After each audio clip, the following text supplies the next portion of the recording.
Cyber.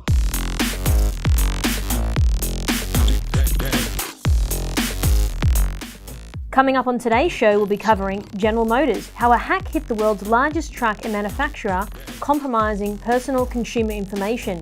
Deepfakes. Deepfakes are the most serious AI criminal threat we've seen to date. Ransomware attack against an airline. SpiceJet, a low-cost Indian carrier, was forced to cancel multiple flights, stranding hundreds of passengers. Joining me today is Tinesh and John. Welcome. Thanks, John. I know that you've come from cold Canberra, and I know it's a bit of a trip, and I know that we are talking about airports today, and you've shared a little bit more about your experience today. And Tinesh, it's really wonderful to have you here, so thank you so much. Okay, so a recent cyber attack against General Motors, an American automotive company, resulted in the exposure of consumer personal information. But how does a company respond and manage these attacks? Let's take a look.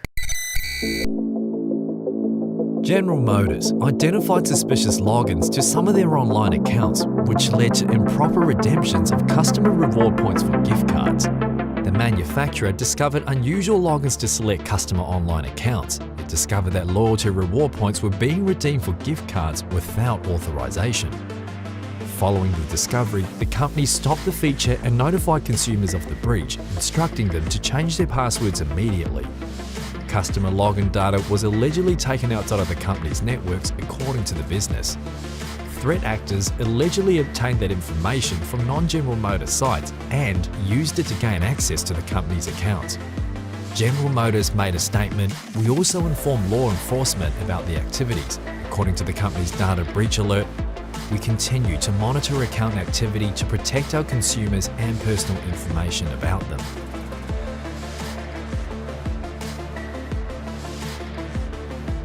Okay, so interesting, interesting what we just watched. I'm keen to hear your thoughts, observations on the General Motors hack. I think that they handled it quite well in comparison to other breaches we've had in the past, but what are your thoughts? Yeah, I think they handled it pretty well. They informed their clients quite quickly. I think they were a week or two after they'd sort of discovered the breach. Clearly they were monitoring for this sort of activity, and that's the first step. And the second step is assume that you're going to have one of these things and be ready for it. So they were very quick. They looked after their clients and tried to fix things up very well. So I think they did pretty well. Yeah, I agree. And I also think that somebody somewhere in the business had a plan.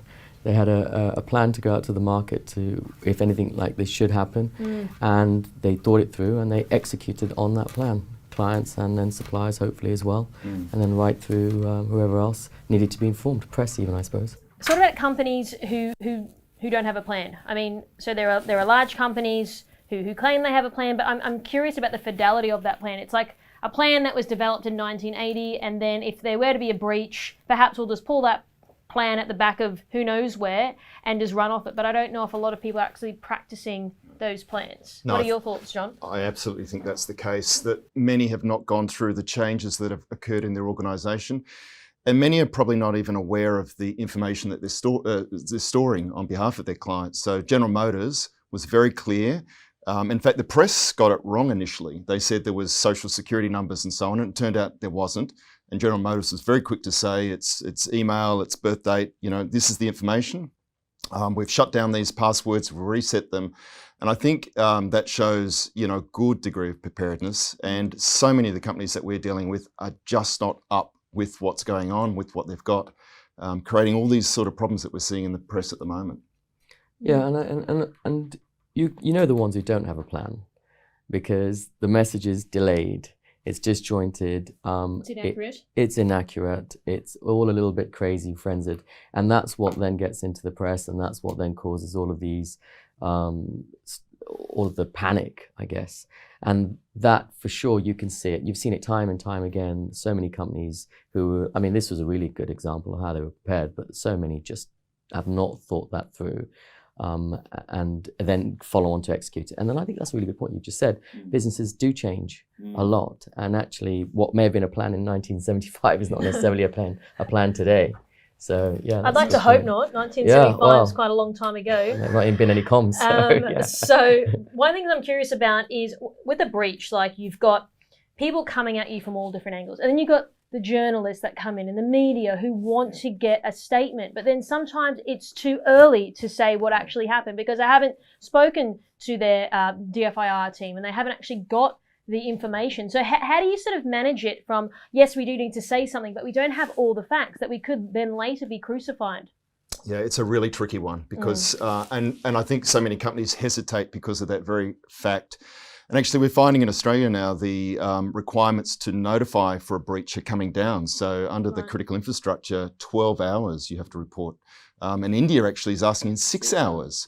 So it shows you have to be right on the ball about either a holding statement or being very clear about what's happened. And we're now sort of, we talk about cyber and cyber hygiene, but we're also now talking about monitoring, being very aware of what you've got and actually what's happened to your environment very quickly so you can actually put that out. Because otherwise the press can crucify you and the market can run off with a rumor and people lose confidence very quickly.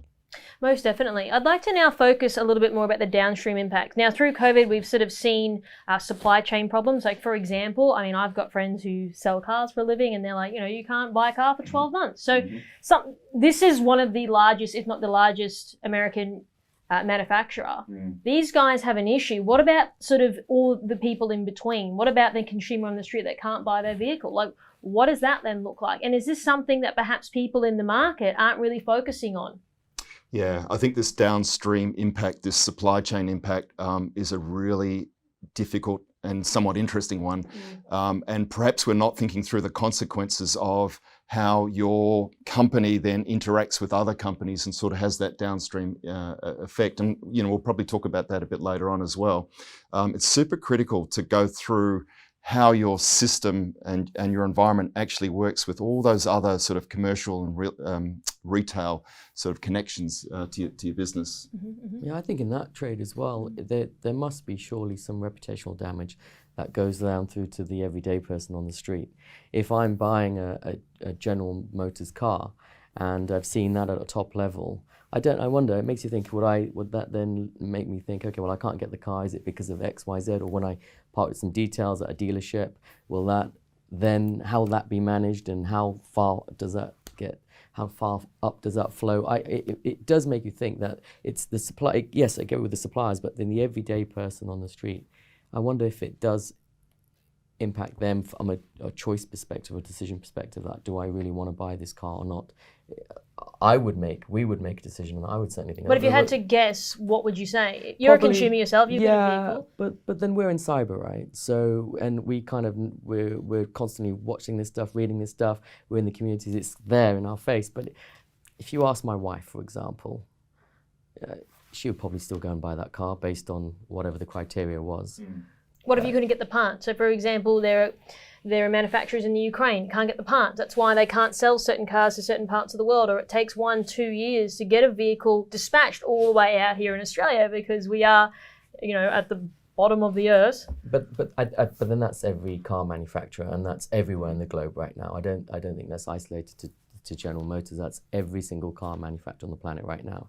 And you're not going to be. I mean, I think it was the semiconductors, or that one particular part of the car that. Oh, this is the Toyota one. Yeah. So they had a supplier of chips to the Toyota had a ransomware attack, which then caused a massive delay in their supply chain. So they couldn't deliver vehicles to places like Australia because of that. So that's right. It has quite significant impacts. It does. And I don't think companies are thinking through all those sort of impacts and how that might impact the resilience of their business and affect their clients and customers. Because that's, I think, where a lot of companies probably aren't focused on. So it's like, oh, okay, cool. Like, yes, we're being breached, which is awful, but what about everyone else in between? Exactly. And then those people then trying to potentially invoice X company and then getting all the way down to the consumer level. There's a lot of people in between that I think maybe people aren't considering at the forefront of their mind. Would you say that's the case, John? Yeah, no, I think that's very much the case. And so we've been lulled into that false sense of security that, a globally distributed system of supply chain has been a good system, and then suddenly we're finding out all these vulnerabilities that sort of ricochet through, and cyber and geopolitical has made us all, particularly the big manufacturers, really have to think through that resilience of how they deliver services and product to the consumers. And certainly the cyber ones thrown a real curveball, I think, in terms of the resilience question. And it's interesting to see how the General Motors and the Toyotas and the others have been dealing with this more recently. So if we zoom out, so we use the General Motors as one thing and the Toyota, but what about obviously the Russia-Ukraine thing, and now we're talking about food supply, and then there's all these things that are in shortage which cause things to go up. So we zoom out on sort of a macro level, like what are we dealing with now as we sort of traverse into, I guess, uncharted waters yet again of supply chain and how much things cost? Do you guys have any sort of view on what we can expect in the future, perhaps? I have noticed, I read an article recently about the food chain thing, and there's some interesting facts about the amount of wheat that's produced out in that part of the world, and how that impacts the cost of fuel, and then the cost of how the food and all of that stuff over here, having just recently moved here. So it's quite interesting that what is happening somewhat 10,500 miles away is going to have a direct impact at some point over here, if not already. And that's quite worrying and quite concerning. It'll also, again, I'll bring it back down to the everyday person. It's going to be very concerning if, for these guys already, I find Australia quite expensive anyway, especially around some of the food products and stuff like that. But when you read something like that and you realize, I think it was 60% of the wheat or something is made in that part of the world, and that has a direct impact, then it becomes, that's everyday stuff though, isn't it? It's an everyday food source. It is. And that goes way beyond, our world of just cyber. There's a direct impact on everybody and everybody's living. So. I think, in cyber, we've sort of moved from that stop the bad, people from getting in to be resilient, so it's stop them if you can, but also make sure you can recover. And I think when we talk about supply chain and food and everything, we're starting to think now of resilience. How do we become more resilient globally and locally? And I think there's a cost that comes with that, right? Which is you can't completely have all your wheat produced in Ukraine and expect it not to have an impact if something happens. And it's a dreadful situation there, but it could have been a weather impact event as well. So all countries have to start thinking about, what bits of their economy are at risk, and how do we sort of start tightening up the resilience equation on that front. And unfortunately, as we're seeing, there's a cost that we're all having to pay a bit at the moment. So you're talking about catastrophic events, wars, COVID, et cetera, et cetera, et cetera. Starting to depress me now, but so people should be focusing on not just, there was a breach. It could be any of all these things I've just listed out. I think so. Plus whatever else is on the horizon. And that's risk. That's understanding consequence, events and impact. And that is really the core requirement of all professionals in sort of these areas that we work in, is understanding the risk equation and what you do to mitigate it, but also what you can accept in your environment, in your business. So do you think, fortunately or unfortunately, it's actually got organisations to sort of change the conversation they're having internally about being resilient, not just towards, cyber criminals, but towards a flood or a fire? Because we've sort of, in Australia, this has been happening since 2019, since the bushfires, and it hasn't really stopped for us. No. The floods, the COVID, the this, the that. Yes, absolutely. I think all of these things, we've had some terrible floods and fires and global impacts. We've got some interesting geopolitical issues in the region. It has caused many companies, right to the board level, to really reconsider what risk is and how they're functioning and how that impacts all of us in society. And it's a really, really important question. And I think in some ways we were lulled into a bit of a false sense of security, this metaverse of perfection and, unbounded full resources and things, and it's actually not true. And so maybe it's, what doesn't kill you makes you stronger. So maybe this is probably, a good warning shot for us. And it's been relentless though, hasn't it? I mean, first it was COVID that got us into the home working situation, the hybrid and remote. How do we deal with that? As soon as literally we came out of that, we went straight into a war. And then you've got your individual country issues, which here it's the weather, the rain, the bushfires, spiders. Of course. Don't worry about the spiders. Wild bears. Moving on, it's never been easier for anyone with a grudge to manufacture embarrassing or even incriminating photos in order to bring down a rival, destroy someone's reputation, or merely confuse who's who. Let's find out. Deepfakes, according to a paper from the University College London, are the most serious AI criminal danger to date. Experts warn of the dangers of spoofing, as well as the use of phony audio and video information in extortion apps. Deepfake making software typically employs two separate AIs at the same time. The first will scan the victim's photos, videos, and audio to create a manipulated image or video. The second AI will compare them to real-world photographs and flag any discrepancies.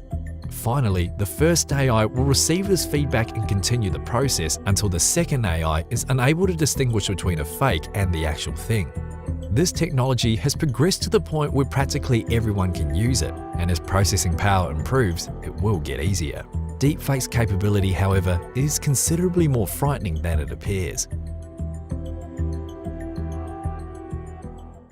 Okay, so I've seen many deepfakes. Some are actually quite hard to detect. I think it was a few years ago we saw the Barack Obama one.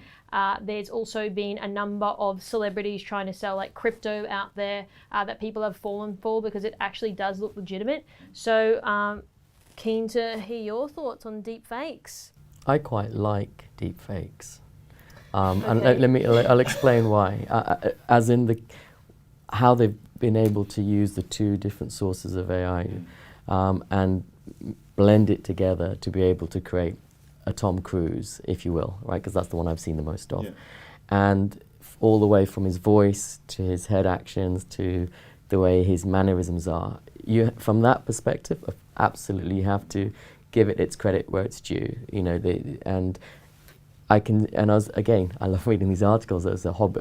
It was started off as a hobby thing for a lot of people, and now it's obviously coming into our space and it's creating carnage. And it will, as it gets better and better and better, and it becomes harder to detect the deep fake itself. And if it gets up to a CEO level, and if an announcement's made at a time when something important is going to be announced, then of course that's the sort of the sharper end of it, or the harder end of it, as stock price can be impacted and all of that stuff. But as a actual, I don't know if you want to call it, I don't know what you call it, a process? Is it a process? What is a deepfake as a process? I quite like what it is and how it can be used and applied for good.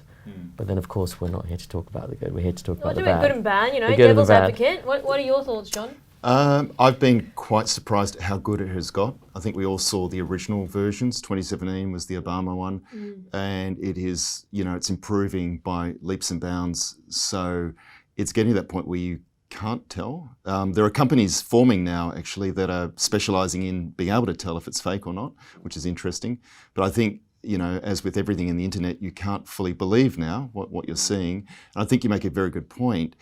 What happens if a CEO, you know, makes some big announcement and it crashes the share price or dramatically increases the share price? So I think crisis management plans will probably now need to have that, you know, component in their crisis as a potential risk, and have a holding statement ready for it, which is pretty remarkable to think about, but a real possibility. I mean, reputational damagement really kicks in there, right? You've really got to have something ready to go. But the other argument about the other challenge they have is on mainstream social media. So take Facebook, for example. You're scrolling down these posts. Again, I always bring it back to the everyday person, but if my mum was to look at one of these posts, she would not be able to tell. I mean, we would not be able to tell. And all of a sudden you're kind of lulled into it and you believe in something. And you're taking it on face value. Exactly that. You're taking it on face value, which that's a problem as well, because all of a sudden then you can form an opinion around with the masses based on something which is a deep fake, right? Yep, and so many do. And of course, we've seen in the US the you know, this phenomena of people just getting lulled into you know, these false rumours and that they assume as gospel, and it's frightening to see. And I think, you know, there's going to have to be a lot more warnings and perhaps education to everyone that what you see on the internet is not necessarily true, and probably highly likely it isn't true in many ways. But are we going to get to the stage where we're just constantly questioning? So it's like, okay, we've got fake news, now we've got deep fakes. It's like, is that really Tinesh? It might not be Tinesh, but it could be Tinesh. What's going to are we going to have sort of this? It's always feel like this Jekyll and Hyde personality. Yeah. Like, is it true? Is it not true? Yeah. And it's going to become exhausting. Yeah. Well, it is. If you become a cyber person, then you don't trust anyone. So, True. which is not necessarily a bad thing, but does make it exhausting for you. So, yeah, I think so. I mean, I think we're going to have to learn that these big proclamations that we might see can't be taken at face value. And we've seen actually in the Russia-Ukraine situation, a fake Zelensky proclaiming that the country's giving up. That was a bad deepfake, and no one believed it. But that's pretty interesting to see it's being used already. Yeah, and also if you pull it back to a business as well, crikey, you've got to worry about all your usual cyber attacks. Yeah. And You've then got other things to worry about, and this just tops the cake. And then you've got to think about phishing and emails, and now all of a sudden you've got Tinesh's face popping up as giving a message out to my team saying we've got to do X, Y, Z. Some of this lot will believe it. So then you've got to build it into a security education plan. So it just evolves, isn't it? And I think that's really important. Something that we see constantly is the business email compromise, which is at this stage it's email. But there have been a few cases now of deep fake voices being used in conjunction with email, and I think there's been 2 cases recently where the banker has received a phone call from the CEO to say, "Yep, we're taking this company over." The banker's read the emails as well and said, "Yep, transfer that 35 million," and they have done it. And so things such as two-factor and other authentication mechanisms are going to be an essential part of business process going forward. So if we zoom out on broader businesses, so that's worrying. $35 million is a lot of money to just transfer. That's not legitimate. How do you think businesses are going to be impacted? Like you said, Tinesh, there's other things to worry about, like insider threats and then external threats. Then we're going to worry about deep fakes. Like the list just keeps going on and on and on. And then my second point to that is, what about insurance companies? Do they have a role to play here? Yeah, so the first one is, that's worrying, because if you look at, as in the UK, for example, 75% of businesses are SME, and I think the number here is 90% in Australia, thereabouts. So it's just not part and parcel of their everyday key. When an MD or a director or an owner of a company wakes up that day, they're not thinking of a deep fake. They're not even thinking of a phishing attack. They've probably got basic security measures in place, if any, depending on the type of business, right? So that is worried. They've got to get educated in there. They've got to understand the impact of what's going to happen to their business if they did have a deep fake attack. Is that what it's even called now? So that would probably be a bigger worry, and that relies on education again, and companies and external sources to come in and arm them with the right information, the right sort of protocols to be able to give them half a chance when this does happen. It's like when phishing attacks happen in the legal industry, and when properties were being sold, and the phishing email would come in and it would say, just as the sort of buyer was about to deposit the funds, the email would look like it's from the law firm, and all of a sudden, 50, 60, 100,000, whatever the amount has been sent over. Is that what's going to happen? If it is, that's really worrying, because you've just got another layer of complexity. But after listening to that 30, that's a big company, and they've been scammed effectively. Imagine on a small company, they've got no hope really. No, but this is the reality. There's no point in denying it can happen, and it's only going to get better and easier. And certainly we're seeing, the criminals, the adversaries, getting deeper into these environments, deeper into the business, understanding the process, and they're like insiders effectively. And also insiders is a big threat as well. So, it's yet another tool. Unfortunately, it's the world we're going to be living in, and with technology, all the advantage technology brings, it also brings all these sort of downsides as well. So we have to factor that into our resilience equations, our risk equations as well. So do you think people are currently factoring that into their risk equations? No, not at all. And I think, I read the one about the 35 million UAE bank. And I was staggered to hear that, and staggered to hear that a voice, could authorise that amount. But it's easy to judge. But if I think, even personally at home, if my wife calls me and says transfer some money, I probably would. And you would do it quick smart. I would do it very quick smart. And so our businesses, especially the SMEs, and Australia has a lot of them.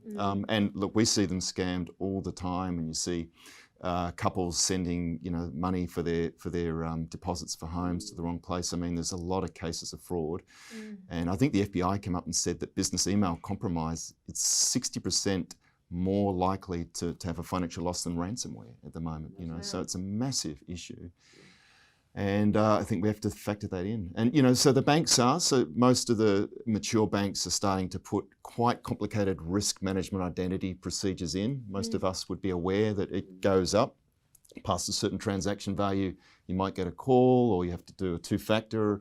One bank asks for voice authentication past sort of $10,000, I think. So they've set all these good limits, and they're starting to set rules. And as per our first story, they're starting to monitor what's normal and what's abnormal for a business or an individual. And when it's abnormal, a bit unusual, off goes the red alarm. And abnormal from a transaction perspective? From a transaction perspective. Right. We haven't seen that before. It hasn't gone to that person before. It hasn't gone to that bank account before. We'll slow it down. We'll slow the transaction down till this verification occurred. And that statement, verify, trust and verify has sort of become a really important, or don't trust anyone effectively, and verify before you do trust has become a very important kind of mantra. Do you think deepfakes perhaps are going to be more prominent, yes, for CEOs, but then maybe like celebrities and things like that, like because they've been the front face for crypto scams, for example, and it's obviously we're in cyber, so we're a little bit more skeptical than perhaps the average sort of consumer that's out there that doesn't think like that. I mean, everyone's guilty until proven otherwise in my books, but that's not the same case. Australians, we are trusting, and even on a broader scale, the world is trusting of people. We want to see the good in people, but unfortunately, it doesn't pan out that way. No, look, we've already seen it, and it's not even deep fakes. One of our very big CEOs in the country, a mining magnate, has been suing, Facebook because his name was being used to sell cryptocurrency and without his permission. And I think he was successful with that suit. Imagine if it was a Tom Cruise or someone else being used to sell certain cryptocurrency. Yeah, it's convincing, right? So I think that's education on that side. One of the potential positives, perhaps, is any celebrity caught doing the wrong thing, or football player for that matter, can now deny it and say it was made up. It wasn't me. So, maybe some people are going to get away with things. It was a deep fake. Wow. It does make you think, though. I wonder if social media companies do have a responsibility. They'll just change their terms and conditions. Yeah, I suppose, because there's just no way they could, with the amount of content and these deep fakes, they just become part and parcel of a feed. But that feed's hitting so many people, and especially if it is that, for me, like I said, it was the Tom Cruise one. Every time I look at it and you try and spot the differences, and you just think if that hit the average consumer and they were selling crypto or anything for that matter, they would go for it. They probably would buy it, and because most people don't know what deepfake is. No. Right? And that's sort of the whole premise of why we want to bring it up, to tell people that this is a thing that happens, this impacts the consumers, but also businesses as well.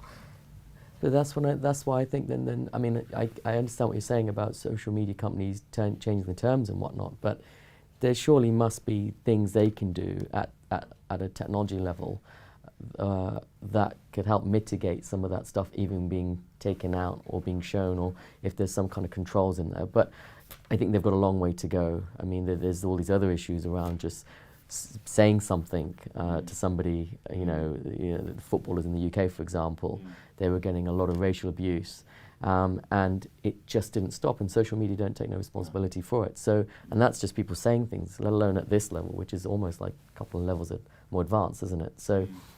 I'm just trying to think it through, thinking it's a long way to go. It's quite scary. Well, they have preliminary artificial intelligence that they use, and they've also got content adjudicators that sit there and watch it.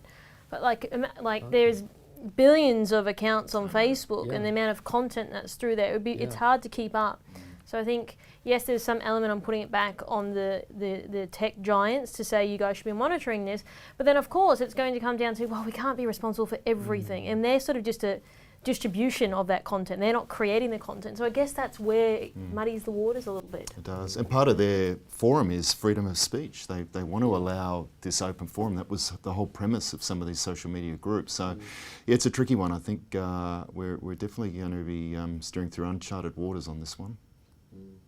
Moving on to our final topic today, SpiceJet, an Indian airline, was attacked by ransomware, which impacted the official business account that harmed the airline's flight operations. How can aviation companies manage the disruption and the inconvenience that comes with cancelled flights? Let's watch.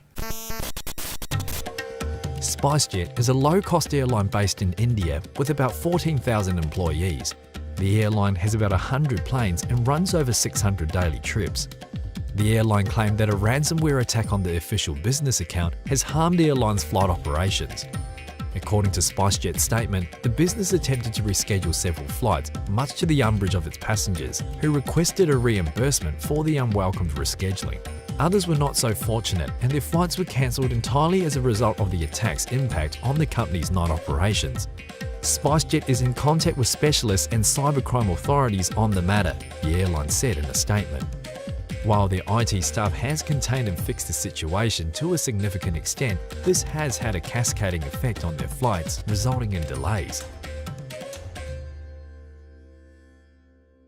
Okay, so not an ideal situation, but a tough one. No one likes to be stranded at an airport. I get it from a consumer perspective. You're annoyed, perhaps you're flying to attend a show like you were today, John. So I'm keen to hear your thoughts on this situation. I would have thought for SpiceJet or their consumers, a delayed flight was probably the least of their worries. I mean, given the size of the company. Have you flown SpiceJet? No, I haven't. Okay. I was going to say, I'm sure it's spicy, but probably bad joke. We've been on the receipt. We've all experienced ransomware attacks and the devastation they cause. And when it happens to a large organisation, it's, they've at least got. You'd like to think they've got security teams and people in the know-how, and they know who to go out there and again, who to kind of involve to help find where that attack is and then try and mitigate it.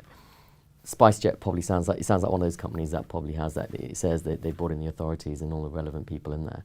But a delayed flight, to have delayed flight for the consumer, in my opinion, I think if they managed to, if that was the sort of net result of it, that's not too bad. I think internally, there would be like a headless chicken, I'm sure, because they have to go out to the market and say, actually, yeah, we've contained it and we've managed it. But the way these things propagate and the way they move around the business, it can take weeks and weeks and weeks, depending on how their infrastructure is set up to actually go and find this stuff. So I think, a few delayed flights, it's not too bad in the grand scheme of things. But try explain that to a frustrated consumer. Perhaps they're going to a large Bollywood wedding, who knows, and they get stranded there. I know a thing or two about a large Bollywood wedding. I'm surprised you two and all of your viewers weren't at my wedding. So yes, I can imagine all 850 people waiting outside and not being able to come in for their free food. Of course, that would have upset a few people. I get that. But at the grand scheme of things, it could have been a lot worse. That plane could have dropped out of the sky. I mean, extreme cases. We don't know. They could have taken over the control systems. There could have been something in there which would have been a lot more catastrophic than a 10-minute, an hour, 2-day delay or a day delay to your wedding, right? So I get that. But obviously we're always going to come at it from a cyber lens, and you're always going to think worst case. It could have been a lot worse. And you hear of these things, and I don't think I've ever heard of a plane being taken over and dropped out of the sky. I don't think there's ever been one, thank God. But I think there has been. There's definitely, Disney Plus is now, I've been watching it, it talks about plane crashes all over. It's quite interesting. Yes. I've watched a lot about planes. Yes, there was that. You're already here on the ground. You're okay. You're right, there was something. Yeah. I mean, in terms of the intricacies, I think there are still elements of it. And I've spoken to people in the cyberspace that are in aviation, and it is worrying from that perspective. But I guess it's just more so what type of brand damage this has to a company. You're going to get the Twitter trolls, you're going to get people complaining, saying, I want a reimbursement, I missed my son's cousin's friend's wedding. You're going to have it all, right? And that's really what I want to focus on today, because that's the frustrating part of a cyber incident, that you've got to deal with the brand rep. It is frustrating. Of course it's going to be frustrating. It's going to be frustrating because you like I said, if there's 14,000 employees, plus you've got this, the 400 flights nationally every day. That's a lot of coverage all over India. Right. So that's a lot of movement. Of course, it's going to bring that damage. But somebody in that business is going to be thinking beyond that that brand reputational damage. And they will have the teams, and they'll have the people, they'll have the PR set up to be able to deal with that, I'm sure. But it's really interesting because I'm always going to look at, for me, it's going to be, okay, how long does that go on for? How long does a consumer really be upset for? And okay, yes, I get it. If it's a business trip and you've saved it and you don't have to go anymore and you're stuck at home, boo-hoo. But yes, if it's your own wedding, of course, and you've got 4,000 Indian relatives on the same plane, then of course it's going to be a bit of an issue, right? And I get that. So, yeah, I read some of the Twitter feeds from the people stuck on the planes, and it was What was said? I've been on this plane for 3 hours and they didn't serve any breakfast, and we don't know when we're leaving, and there's some genuine family issues, and I think the problem was the good was they seemed to get on the problem very quickly, and so apparently it was an unsecured server, it was a ransomware attack that started to emerge. They got onto it, they shut it down. But the first thing is that there was a ripple effect on manifestos and things. So there was no danger to the flights, but it was just the organisational structure of how they were operating. And so people were delayed. They had to delay flights for up to 6 hours. So I think the first thing was they just didn't address the human side of this. A simple email, we'll give you 10% off your next flight. We're really sorry. And one of the first things we've noticed with companies, the ones that come out and say we're really sorry, are given that benefit, and these things happen, and people get over it very quickly. But when it's ignored, and when you don't get something to sweeten, that issue, I think there is regret and anger that sort of occurs. And they're the second largest aeroplane company in India, so they are massive. But it's just as easy to go across the road to the next one as well. So I think they probably do need to think of that. The thing that struck me was that carrier, that's not the first case they've had an issue. They've had a data breach before with Recently? Within the last 2 years. Right. So when you start to become a bit of a serial offender in this area, then there's a bit of a question about it, I think. So that's something you do sort of need to look at. And we're seeing that in Australia now. The authorities are starting to crack down. It's not if you don't stop the cyber event, it's if you haven't learnt from that event, addressed it, and then gone on stronger from there, that it becomes problematic. And I think that's probably the thing that people are really going to start focusing on going forward. So there's a couple of things in there that you said which is interesting. So again, if a breach happens, you believe that a company should say, hey, sorry, made a mistake, here's 10-15% off your next flight. Do you believe that would sort of like soften the blow a little bit and keep loyal customers coming back, right? Because this impacts a business, and they didn't lead with, we've got a ransomware attack in terms of that's not what they wanted to wake up to that day, but they had to deal with it. And so I think perhaps coming with a level of empathy for their customers, addressing the issue from a technical perspective, and then I think moving past that, like you said, serial offender, that's when you start to get into that dangerous territory of then losing those loyal customers, being like, the 15% is not going to keep working. Yeah. And look, we're all the same. Do you keep going to the airline that's constantly delaying because of some inefficiency? I used to fly in the US a lot, and there were certain airlines you just avoided because they were always late, always delayed. And so I think you do start selecting that way. And it's not just airlines, it's any service. And you're also looking at your own safety. So probably there was no safety issue in this one. It was just, inconvenience. But if there was a safety issue, and we're talking now about a hospital or something else, you might be more concerned about a serial offender in this area. So I think people are weighing that up, quite considerably. So with the serial offender, do you think that's more conscious or subconscious for people to be like, there we go, SpiceJet's in the news again, I'm not going to fly them. So do you think it is a conscious decision to move away from perhaps one of India's most travelled airline, or do you think that it's just a subconscious, like, the last couple of times my flight's been delayed or cancelled or whatever it may be? I don't know. I don't think I can speak wholeheartedly for the whole consumer group, but it would certainly reflect on my decision if I constantly found I was flying and they were every second day having some sort of cyber issue that delayed my flights, it made it unpredictable, 6 hour delay. Yeah, I would be no, I'm not going on those guys. What happens if there's a safety issue? What happens if it is more endemic and it's morphing into the plane systems or something? I think That's a very good. which hopefully is not the case. That is, I just had that picture in my mind. That's a very good point. You know, if Yeah. they can't perhaps do quite rudimentary, basic sort of controls, what happens if you're in an aircraft and something happens on that perspective? So I guess that's a really valid point.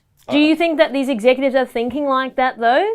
Or they're just thinking, oh, well, we've had the same repeat loyal customers for 20 years. It doesn't matter if we're a serial offender or not. I don't think so, and I think that reflects on an earlier comment about, are companies ready for any of these incidents? I don't think they're thinking through those sort of issues. Right. And to be a little bit sympathetic, that airline and so many others have come out of a terrible situation post-COVID. They've struggled, I think they've had financial problems, that particular airline. Right. So I don't think this will be top of mind. And clearly cyber and security is probably not top of mind at the moment. And look, we can sympathise. We work with clients that they haven't got the big budgets such as the banks to protect their digital assets. And so they have to make decisions. And all we would say is you have to make a conscious decision then as to what risks do you accept. And in this particular event, they switched to paper-based systems pretty quickly, apparently. So they did obviously think through this potentially. They just didn't quite get, they didn't anticipate the ripple down effect. And this is the supply chain issue. Even inside a company, if a small incident happens, what is the ripple down effect for all your other business systems? We find this with business continuity all the time. Companies don't fully go through let's disconnect this and actually see what happens. What are your thoughts, Tinesh? I didn't know it was the second largest airline in India, and that's quite worrying, isn't it?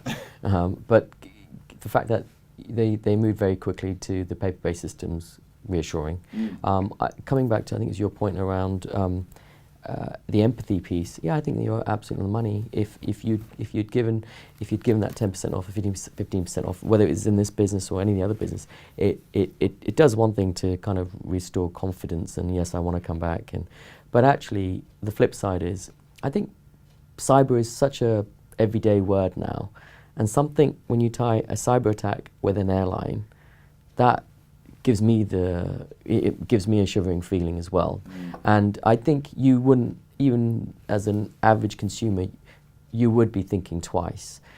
Because if they hadn't explained it was just a manifest problem and they needed to just check people in and stuff, I don't know what that problem was. And your mind could go all over the place. It's cyber, it's an airplane. So I think that lack of education probably may have caused them some loss of customers and consumers. But if they'd explained it properly and very quickly, I think that kind of issue could have easily been accepted by most. But that cyber and plane, for me, and I think most consumers, they just don't go hand in hand. And a repeat offender, I mean, crikey, you wouldn't even think, I wouldn't think twice about getting on that plane again. I've watched a lot of plane crash documentaries. Yeah, so it worries me. Yeah, well, it worries me listening to I check it out all the time. Right, because we don't have that thought. You just can't fathom that. I think they could have got away and managed it a lot better and restored. I mean, we don't know how many consumers they really lost and how bad it really was. No one's going to. This is the conversation that. So even if yes, the safety is one thing, but even if it's just the inconvenience, that's what businesses need to start paying attention to. We could lose business here if we are a repeat offender. I like that repeat offender. I like that phraseology. So I think that's the conversation we want to have today. Are you considering this purely from a financial side of things? You are losing money because people are being, waiting around an airport all day, which means that they're going to go to another airline. So that's what I want to really focus on. I don't know where businesses are focusing on that as much. I bet you there's a lot of repeat offenders, but we just never know about them. And we have to take this change of law in India and over here with the CIA, and in order to make it come to the forefront and then bring it to the public domain, for discussion, and then because of that public discussion, it then gets taken back to the board, and then they have to start taking it seriously. But but like most of the planet right now, we've all just come out of COVID. A lot of businesses have been impacted, And I think it's just very, very unfortunate then when you do have a cyber attack. It's like everybody was happy for, not happy, but it was quite distressful actually, but everybody was on pause throughout COVID. And then as soon as the pause play button started again, the first thing was all these attacks started making the mainstream news again, and then all this. It's crazy. And so there is a little bit of forgiveness there. But I think, within a space another year or so, there can't be room for this kind of error. Because when it does make public domain, look, we're here discussing an airline which is 6,000 miles away, called SpiceJet, right? So it does make you think that everybody has to start taking this stuff seriously. I think, thinking about the first story, General Motors, I mean, they handled that really well. They said, we've spotted these anomalies. It wasn't our systems. Your password and identities were stolen from somewhere else. And by the way, using the same passwords and identities. We have stopped that. We've reset your password. They sent a nice 2-letter notification out to every one of their clients saying this is what's happened. We advise you to change your passwords and monitor for any issues. Nothing's been lost. No data's gone. Have a good day. And I think that transparency and that openness has done them very well, and I doubt they've lost any clients through that. Versus some of the other cyber incidents we've seen. And in fact, there's one in the media at the moment in Australia, a financial advising company, that has been a serial offender. They've been fined now, and they just they were done for inadequate cyber controls that they had plenty of warning about. And I was reading about the human impact on their own employees, let alone on their customers with this. So I think it's a really big and serious issue, and one that has to be taken seriously. Well, thank you so much for your time today, John. Thank you, Tinesh, for coming on the show today. Unfortunately, that's all we have time for today. Don't forget to tune in next week for another episode on Two Factors. I'm your host, Carissa Breen. Cyber.